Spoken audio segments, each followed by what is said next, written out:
Hopefully I won't get too excited like I was during the Mummy one and accidentally hit the reset button on my computer.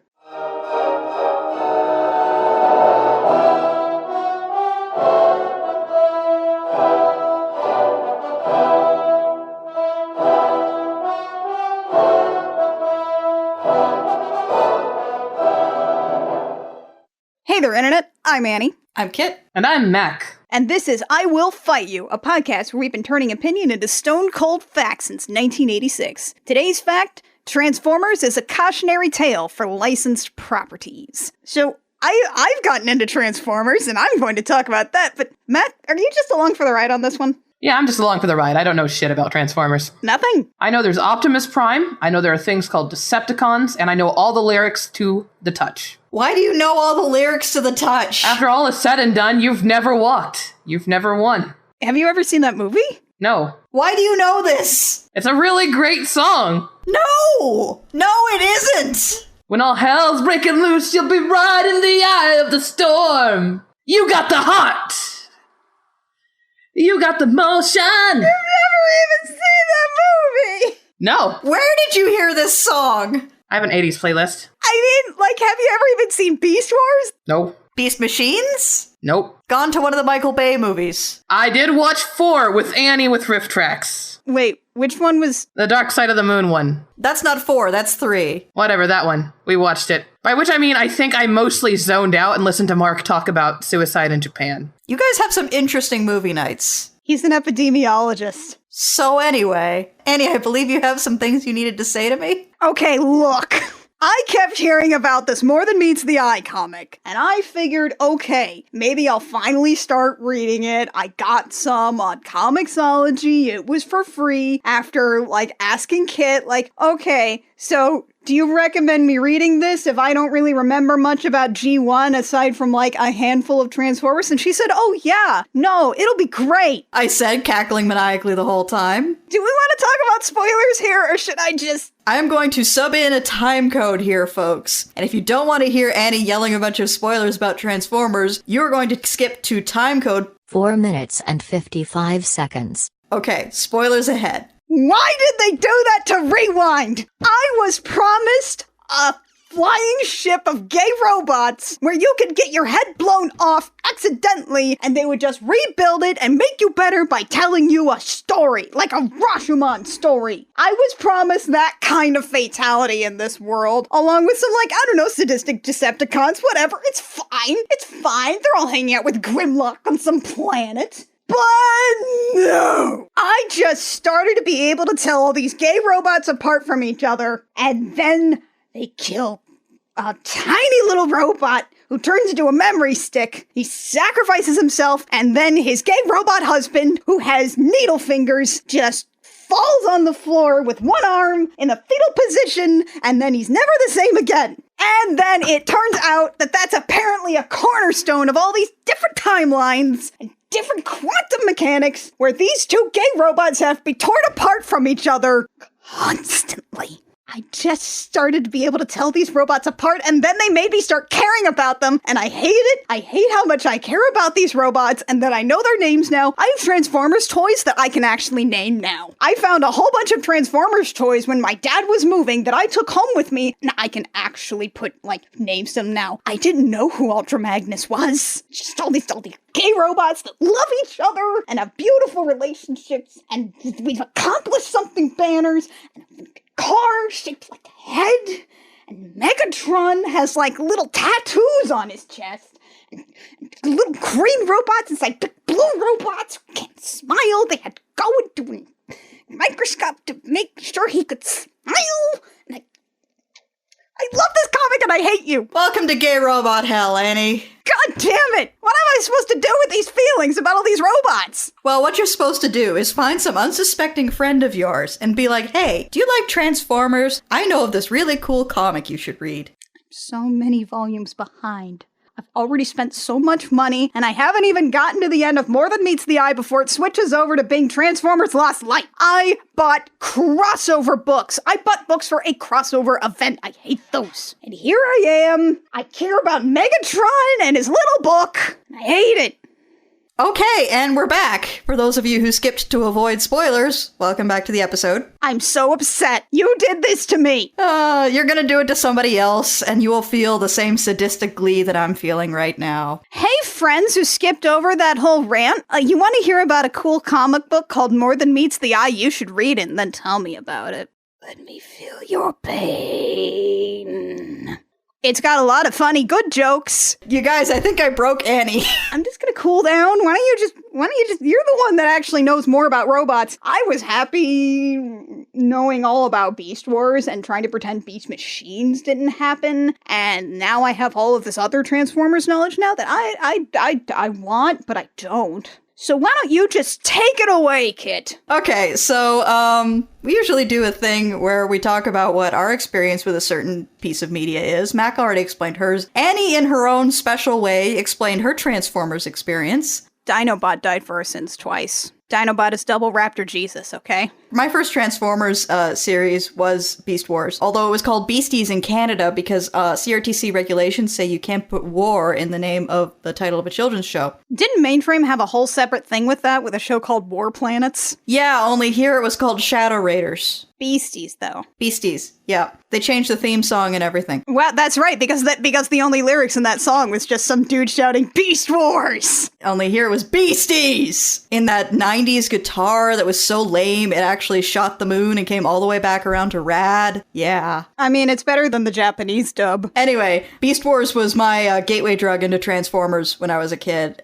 And Beast Machines, I did, to my great regret, watch that all the way through because I wanted more Beast Wars. We all thought we wanted more Beast Wars. We all did, and it turns out that we were wrong. Not like that! My favorite character in Beast Wars was Air Razor, by the way, and I will never forgive the way that Mainframe did her dirty. Oh yeah, that did not work out. Like, you didn't even get through the whole series. At least I had, like, vague Dinobots throughout the whole thing in one form or another. Yeah, there was always a Dinobot in Beast Wars, although it was not necessarily the same Dinobot. There were multiple Dinobots, it's fine. After Beast Machines ended, I watched the first Robots in Disguise cartoon, which was basically they took a bunch of Gen 2 episodes and repackaged them. That was terrible. And from there, I kind of dipped out around the time that Armada was a thing. I was too old for my parents to be buying toys for me, but I was too young to actually have money to buy toys myself. So I didn't really get into the whole Transformers Armada thing with the mini-cons. And then I came back around the time of the movies and Transformers Prime. I'm older than you guys, so I actually did watch G1, like the original Transformers Robots in Disguise, while it was on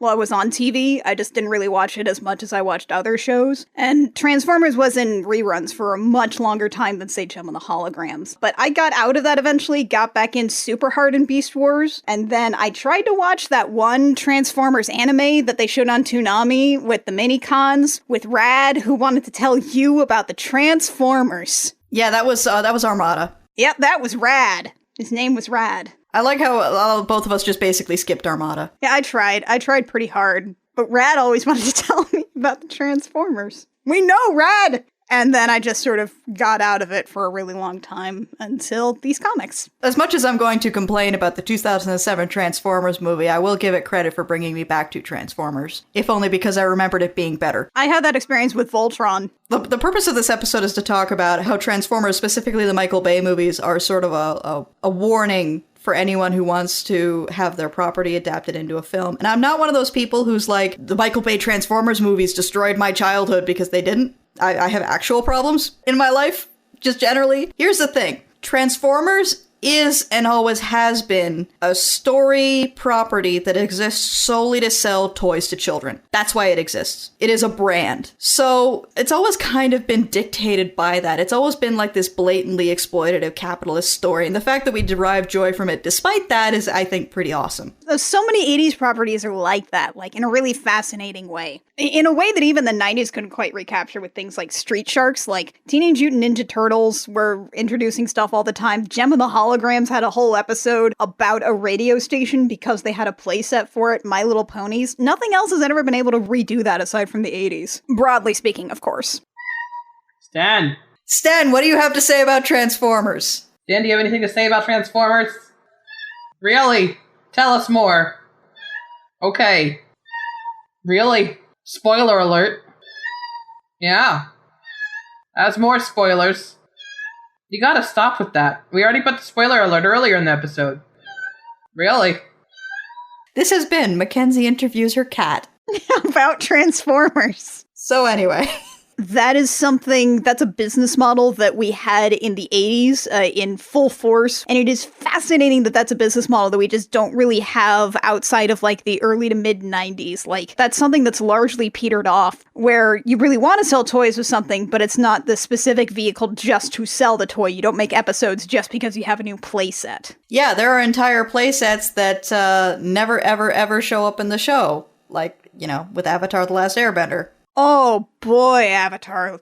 Oh god, that whole debacle of Avatar toys. Why would you, they're not gonna buy a girl action figure. That's just silly. Let's just make 5 bodies and put Aang's head on every single one of them. This is Ghost Aang. Wasn't there like a gag design they did for Aang in like a huge suit of armor? Like a Warhammer 40k suit of armor? Yeah, no, and it was definitely a direct dig at, like, the toy guys. Anyway, we were talking about robots. So since Transformers really only exists to sell toys, it's hard to do an adaptation that doesn't do this justice. And in fact, like, the first Transformers movie did that. It did it just fine. I'm sure it sold a crap ton of toys. I know that I bought a couple of them despite the hideous designs. It's fine. The only way that a Transformers adaptation can really fail is at the point where it starts to harm the brand. And my argument is that that happened about at the end of the second Transformers movie. Perhaps halfway. No, actually, not even that. Within the opening scene of the second Transformers movie, that's where that happened. And it's the point where Optimus Prime commits a war crime. Okay, so you're gonna have to catch me up here. I saw Transformers 1 in theaters, and then I said never again. And then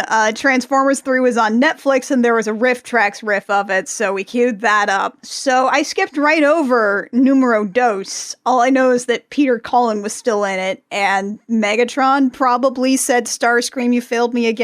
Here's the really important thing you need to realize about the second Transformers movie, which is called Revenge of the Fallen. I just looked it up and then I forgot it and I had to remember it again. Anyway, the important thing you need to realize about Revenge of the Fallen is that it was written during the writer's strike, and by written, I mean that it wasn't. What? There was no screenplay for this movie. What? They had a story outline, they had storyboards, they did not have a screenplay. This is the most expensive improvised student film of all time. Okay, so that business model will work for, like, short form television animation, but a movie, not so much. Yeah. Is that why most of this movie is just Shia LaBeouf saying, no, no, no, no, no, no, no, no, no? That's really where his strength lies as an actor. But yeah, so this was mostly just Michael Bay throwing spaghetti at the wall and seeing what sticks, this movie. But the movie opens with Optimus Prime explaining to us in voiceover that the Autobots have teamed up with the human military, specifically the American military, to hunt down the remaining Decepticons on Earth, because that's not sketchy. So, how war crime?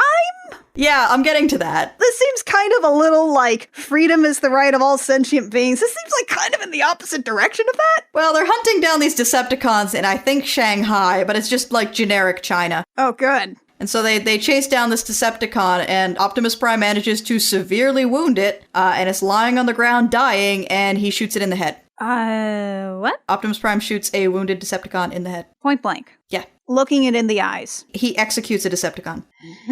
Yep, and at that moment, at that precise moment, this stopped being a good adaptation of Transformers, because this stopped being Transformers. That's like Superman blowing up Metropolis. That's like Superman snapping Zod's neck. Yeah.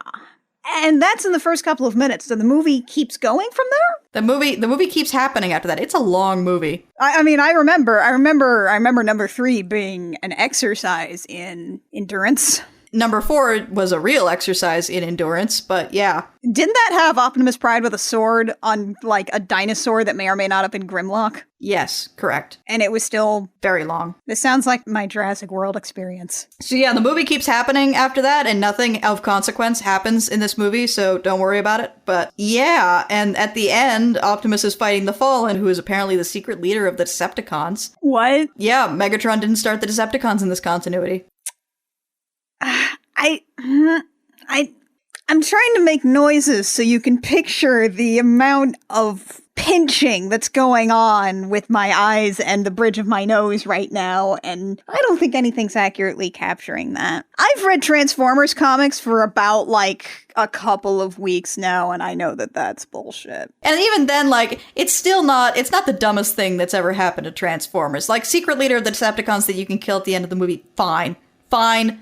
Except for the fact that Optimus Prime shoots him a couple of times in the chest, and then as he's stumbling away, Optimus Prime runs up to the Fallen and shouts, "Give me your face," and then rips off his face. What? That's a thing that happens. Why does he need his face? Optimus Prime is a bloodthirsty war criminal in this movie. But why does he want his face? Apparently that's a thing that badasses say, is "give me your face." Uh-huh. Yeah. So what end? To the end that the Fallen then has no face, and then he dies. Did he die of lack of face? He ripped his face off, and then the Fallen stumbles around, puts his back to Optimus Prime, and Optimus Prime plunges his hand through the Fallen's back, reaches through, grabs his spark, and pulls it out. The spark, of course, being like his heart, his heart, and I think also his soul.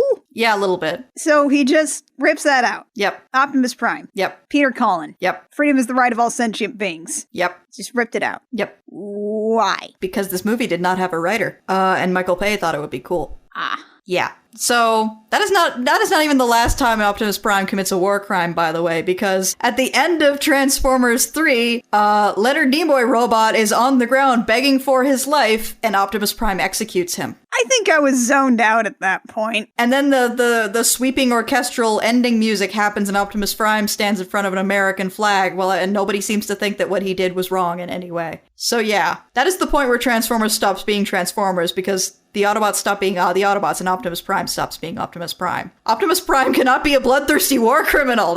You can't sell toys of that. But the first one you feel like was at least Transformers then. It was at the very least Transformers. It was over-focused on the boy in his car angle and Michaela's abs and such, but, like, it was no worse than the worst Transformers had ever been. It was still a Transformers movie. It was a bad Transformers movie, but it was Transformers. So where are those movies going then? What's their next move? Well, I didn't see the fourth one, but the fourth one apparently involved Optimus Prime going to space to find the race that created the Cybertronians, which I'm guessing is going to be the Quintessons, but whatevs. And then according to the trailers, he comes back and kicks the crap out of Bumblebee. What? Yeah, the trailer involves a scene where Optimus Prime kicks the crap out of Bumblebee for reasons. Can Bumblebee, like, make words now, or does he just do hilarious commercial clips? I don't know. In the second movie, he just went back to talking in the radio because reasons. Yeah. You know, Beast Machines wasn't that intolerable. Beast Machines is looking a lot better right now, isn't it? Rad telling you about the Transformers isn't looking that bad right now, is it? Remember when Optimus Primal just kind of sat in front of a big portal and meditated for like 12 episodes and felt really sad and tired? Yeah. That seems pretty okay at the moment. And Rat Trap hugged a plant, made out with it after he finished being sad about not having legs. So yeah. You want to talk about Beast Wars for a while? Yeah, I think that would be a good palate cleanser. I like Beast Wars. Dinobot died for your sins. Twice.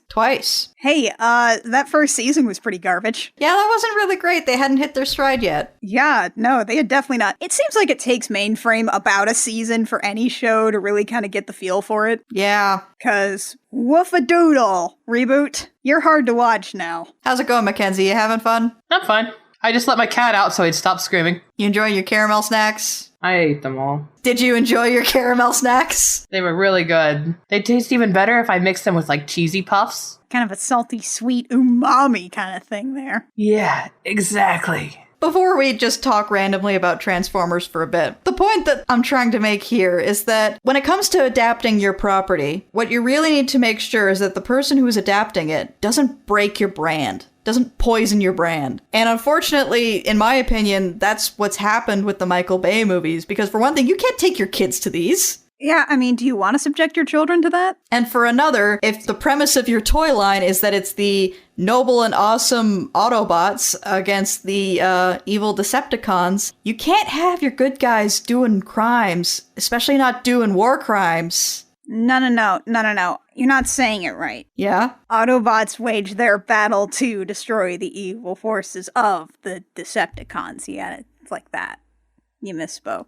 I fixed it for you. Okay, thank you, Annie. I'm here. But yeah, you can't let the people adapting your shit break your shit. Don't let Superman snap General Zod's neck. Don't let Bugs Bunny antagonize someone who doesn't deserve it. There are rules to how a lot of these things function in a satisfying way, and you kind of have to hold to that, especially when you're doing adaptations. Otherwise, the whole thing feels ingenuine and just kind of falls apart. Oh, we're gonna get me started on Superman, aren't we? We probably have a whole episode worth of material just you talking about Superman. Yeah, it's gonna be an upcoming episode, folks, as Kit cries about Superman. I'm very excited for Kit to cry about Superman. There's going to be an entire digression on Space Moses and how superheroism is an inherently Jewish concept. I'm into that. Yeah, I'm not going to do it now because I'm saving it, but yeah, there we go. I actually have kind of a question, though, because you're more of a Transformers person than I am. This is a TV show / tie-in comic book from the 80s meant to sell toys, many of which the episodes didn't even have that much of a budget, and like the animation areas are just all over the place. Just search like a gif of Transformers animation area, and it's incredible. So what has made this robot thing endure? Why am I crying about gay memory sticks now? I think the success of the original TV show is that the show was playing with the Transformers toys in the same way that you were. It was a thing that begged, for lack of a better word, fan fiction. It was a thing that begged that you participate in it. So you would see the Autobots fighting the Decepticons on the cartoon, and you would be playing with the toys yourself and fleshing out the characters and creating whole arcs for them and personalities for them that only existed in like bare bones ways in the TV show itself. Sorry, John just showed me a pizza that he got from the grocery store. It's a DiGiorno, and it's got bacon and cheese, and it's called Bacon Me Crazy. Oh, God.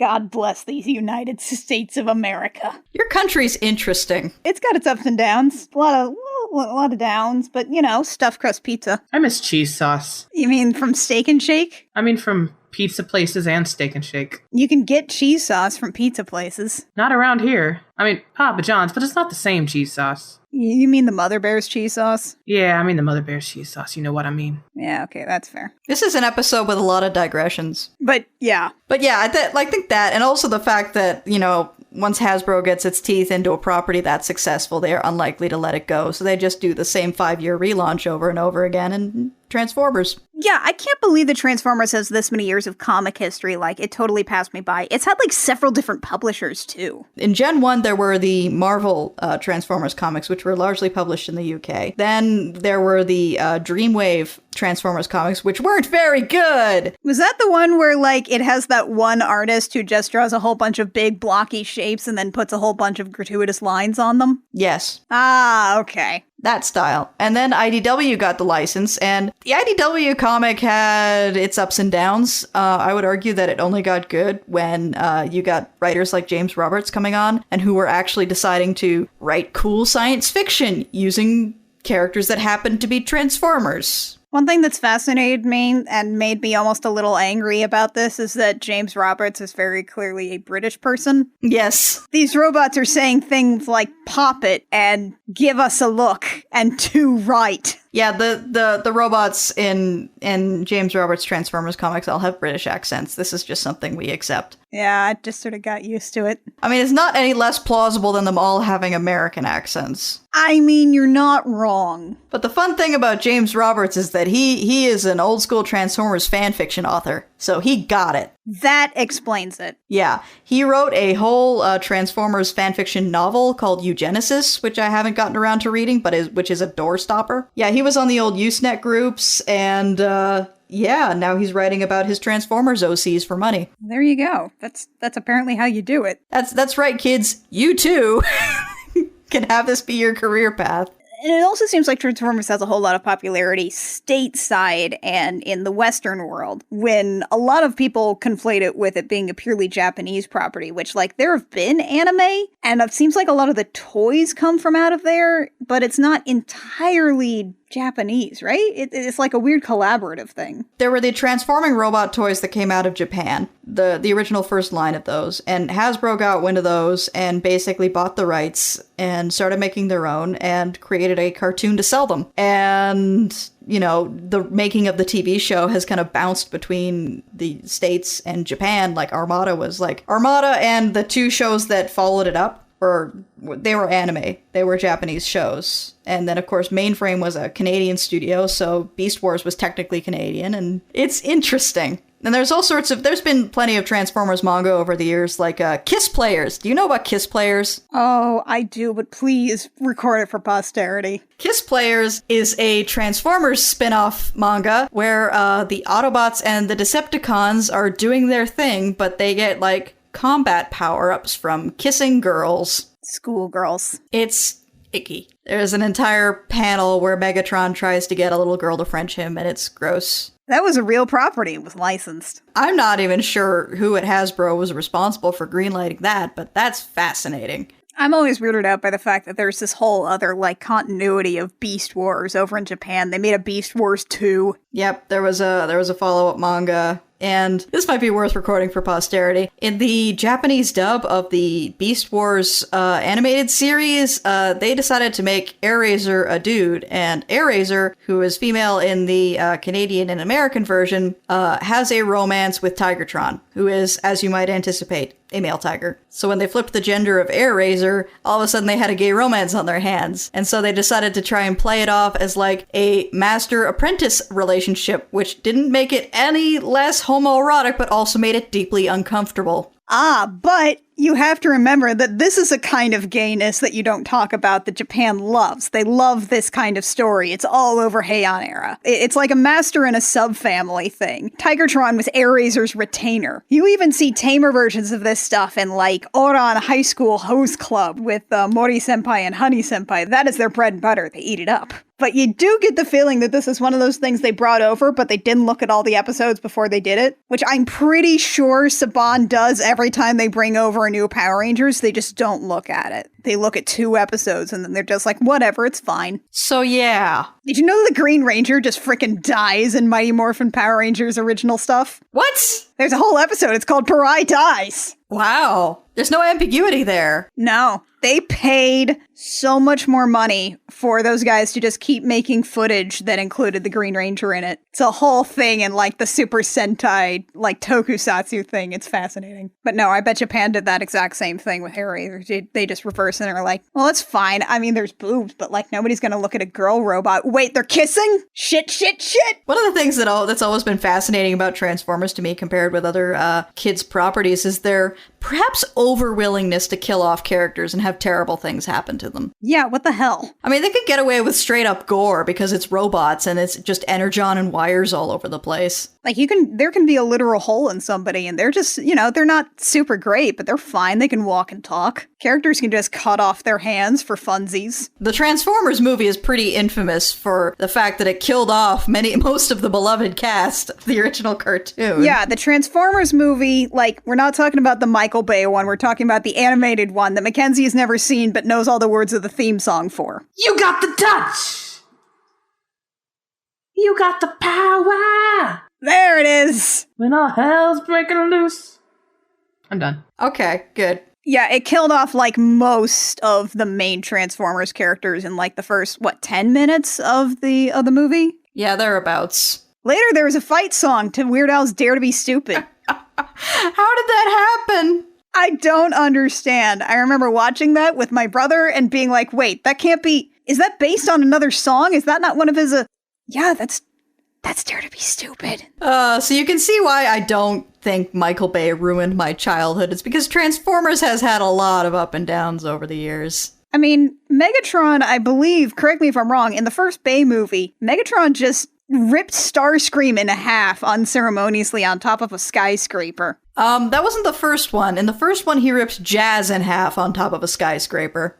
Oh, it was Jazz. He ripped Jazz in half. They killed the black robot immediately. Immediately. Unceremoniously, it just got ripped in twain. And then, meanwhile, you have, like, Optimus Prime and most of your favorite characters dying within 5 seconds so they could bring in the new team over in the cartoon movie. Make way for Rodimus Prime! One of my favorite things about More Than Meets the Eye and The Lost Light is that Rodimus is the most amazing, like, shitty man-child of all time. He painted his room hot pink from floor to ceiling, and there are flames surrounding his door. He writes on his desk. With a knife. He briefs people by running up and down the halls of the ship and shouting, "Who's up for a fight?"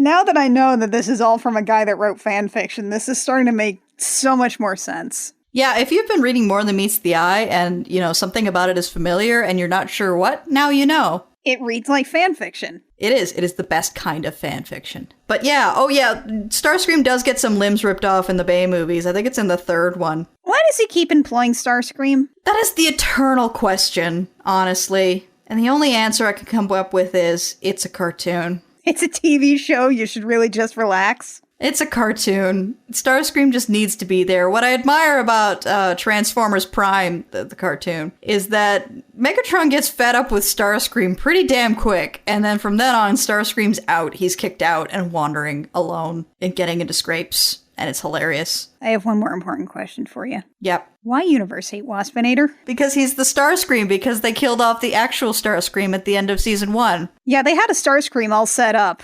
And then they murdered him. Yeah, at the end of Season 1, they just chucked a whole bunch of characters into a lava pit and gave the other ones chrome highlights. God, when Optimus Primal ends up on that missile to the moon and can't escape, fake moon. The fake moon. When I watched that as a kid, and that screwed me up so bad. Like, I was appalled. Yeah, there was a season break before he came back as a skateboarding chrome monkey. I know! I thought Optimus Primal was dead. I was 10. I didn't know what was gonna happen. Then he came back as a flying skateboarding chrome monkey. No, I'm sorry, he surfboards. By the way, Transformers is the reason that my reflexive response to anyone complaining about changes to a long-running canon is Truck Not Monkey. It's because at the time, on Usenet, there was a lot of complaining about Optimus Primal, that Optimus Prime was supposed to be a badass Mack truck and not a stupid monkey. And so Truck Not Monkey, in all caps, became this reflexive joke to anyone complaining about how Transformers or any other long-running property was ruined forever. Well, the joke's on them. In Season 3, Optimus Prime became a flying monkey jet robot, monkey with a robot head, and a truck. I think they also threw a truck in there.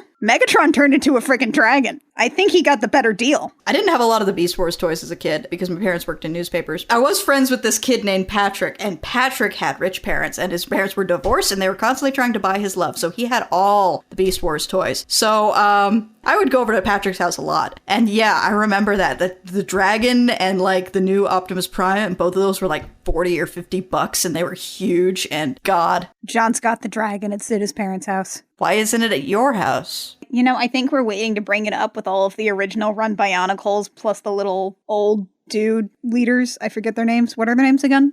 The Turaga. The Turaga, right. We're waiting to bring those all up together, I think. It pleases me immensely that John has a bunch of original Run Bionicles. Man, that was one of the reasons that I decided to stick with this guy after dating him. He's got all of them. They're all on a nice shelf together. They're well posed. I like that you're married to John for the same reason that I was friends with Patrick. This isn't a particularly structured episode, folks. We're just kind of rambling here. Little green robots and a big blue robot. Can't smile. You got the touch! You got the power! Yeah! Is there a sweet guitar solo in there? I feel like there's a sweet guitar solo in there. Yeah, that's how it starts. And then it goes into like the sky just kind of singing. After all is said and done, you've never walked away. You've never won.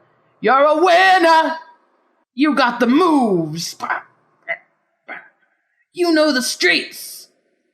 It's great. So how is that about robots, though? How is that about robots? Because robots got the touch. They got the power. They're at their best when the going gets rough and they've been put to the test. But it's never enough! I don't know, why was Donna Summers the power of one in the Pokemon movie? They just put these things in there. They don't think about it.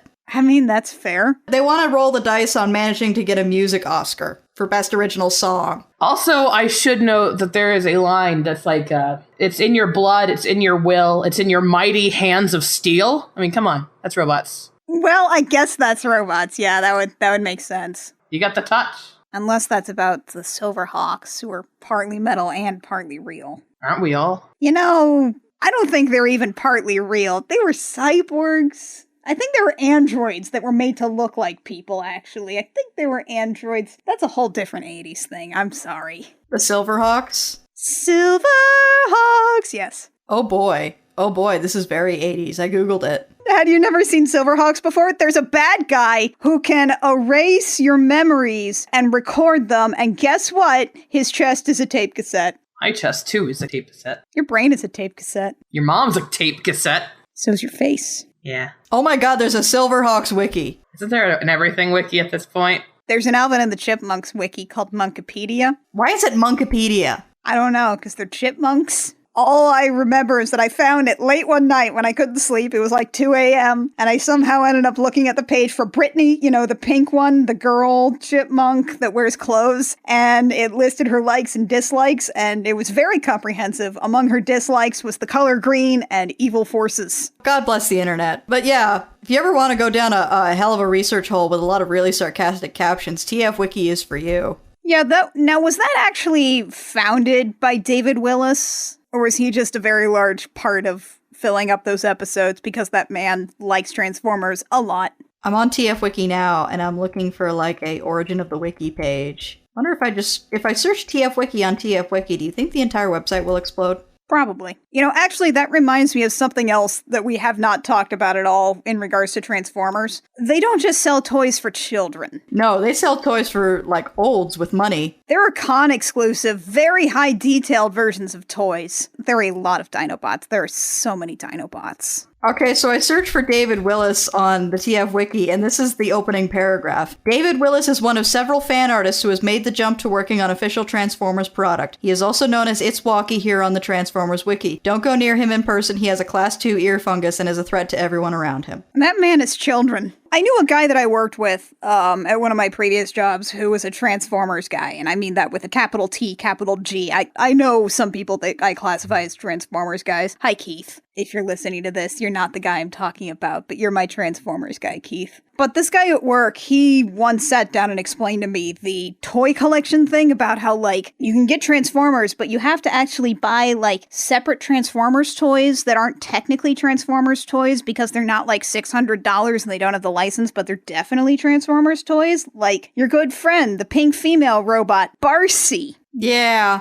And the Frombiners. The Breckers. There's a lot of characters from the comics that if you want a toy of them, you have to go bootleg. I find that fascinating. They're like really good bootlegs, too. It's interesting to me that Transformers, there's two halves to Transformers fandom. There is the half that obsessively curates the history of the properties and the various continuities and takes pride in actually collecting the entirety of a single toy line. And then there's the half that writes smut with robot vaginas and robot dicks above robot vaginas. And yeah. I mean, a lot of it's gotta be gay, right? It is all gay because the characters are mostly male, or at least male presenting. The official line is that Transformers are an agender species that use male pronouns. Yeah, the same way the Asari are. Yeah, and there's been a couple of different ways that female Transformers are approached. In Gen 1, it was that female Transformers were actually like a separate species that was near extinct. So there was only like 5 or 6 of them left. I was actually reading about this like earlier today to try to suss out this female Transformer thing. Yep.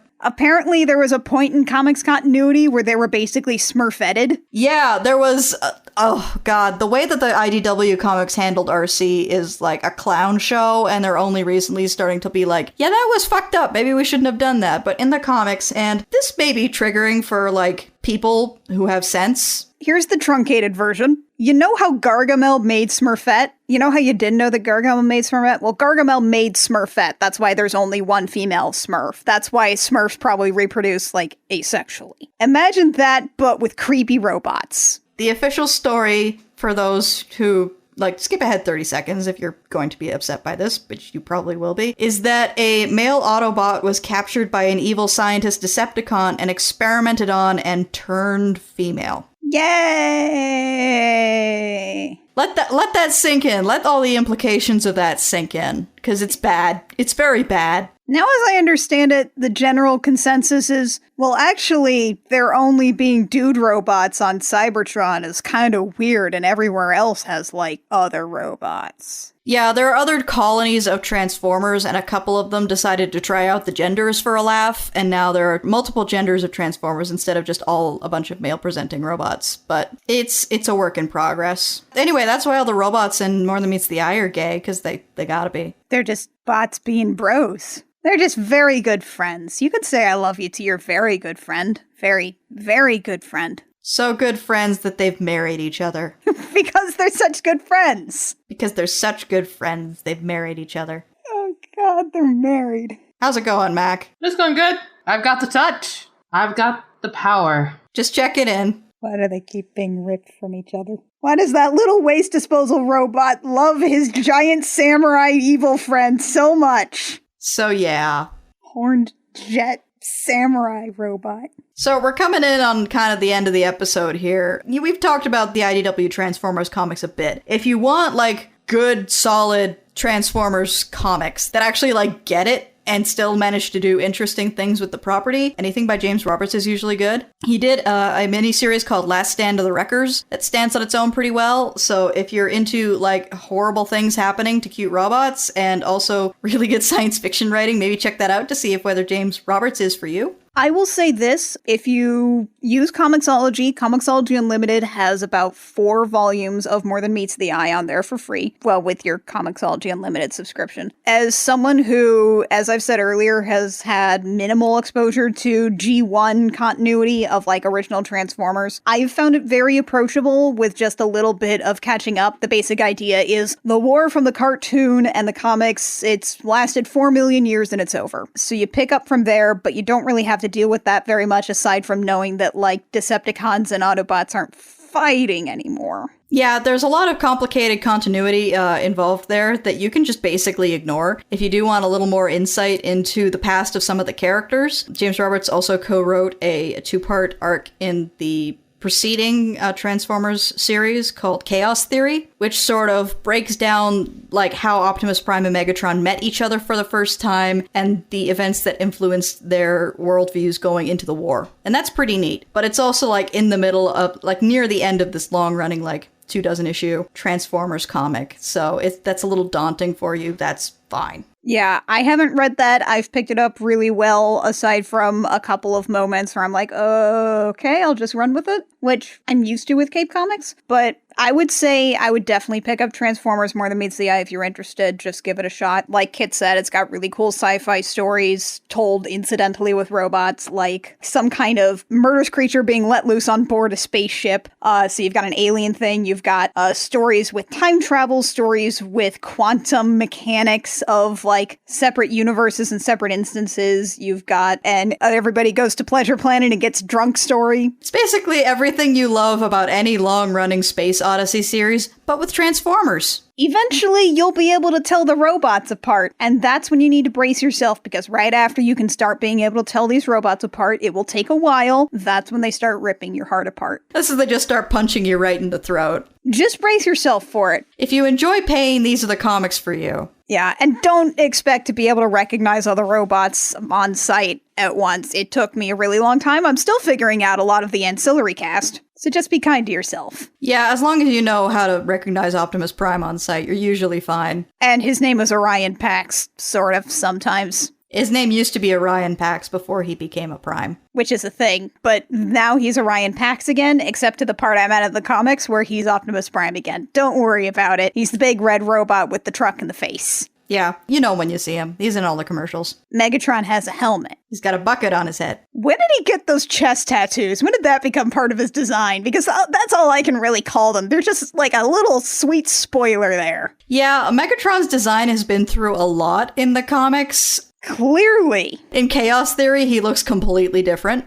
He's great big and purple and spiky. Yeah, wasn't he a tank in one of the Transformers anime? He's been a lot of different things. And now he's back to being a gun. They actually mentioned that he gets very small when he turns into a gun. He got stuck in his gun alt mode at some point and had to be carried around by other Decepticons. Oh my god. Yeah. Okay, so let's wrap this up because my American pizza is ready. We hope you guys have enjoyed this somewhat casual episode. We had some difficulty figuring out when we were able to record it, and as a result, we weren't able to do much prep, and so this is what we've got, is we've got Down the Transformers rabbit hole with the ladies of I Will Fight You. Or 2 of them at least. How's it going, Mac? That's going pretty good. Okay, we're almost done. Dream me about macaroni and cheese. And consider this, if nothing else, something in the same vein as our Harry Potter episode, which, by the way, you guys, I've been making a list. We're probably going to need a part 2. Part 2 of the Wizarding World makes no sense. Further nonsensical things. Hopefully, after all that, with a little bit of rambling, we have convinced you of the very real fact that Transformers is a cautionary tale for licensed properties. And also convince you that you should read Transformers More Than Meets the Eye.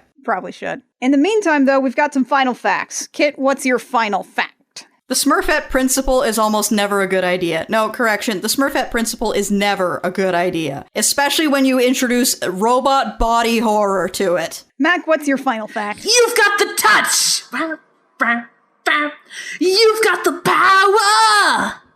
Okay. Annie, what's your final fact? My final fact is that little green robots go into big blue robots, and then you cry about a memory stick. I'm having some problems. Annie's emotionally compromised, folks. I've been screaming at Kid online for weeks. It's real good. Please read more than meets the eye and share my pain. And then message Annie about how much your pain hurts so she can laugh and feel the way I do right now. It's the only thing that'll help. Message me if you've got the touch. I Will Fight You comes about every 6 weeks. You can find us on iTunes, Podbean, Stitcher, and YouTube. If you want to talk to us, you can also find us at The Gem Jam on Twitter, which is our main Twitter account. You can also find our episodes on crookedrussiancam.tumblr.com and thegemjam.tumblr.com. If you like what we do and you want to support us, a like, rating, review, subscribe wherever you find our podcast is always super helpful, helps our metrics, helps us get discovered, helps other people listen to us scream about robots. If you want to support us financially, you can do that on patreon.com/thegemjam. For a couple bucks a month, you can support both the Gem Jam and this podcast, as well as any other projects that we are able to actually financially and technologically do. That's been fun.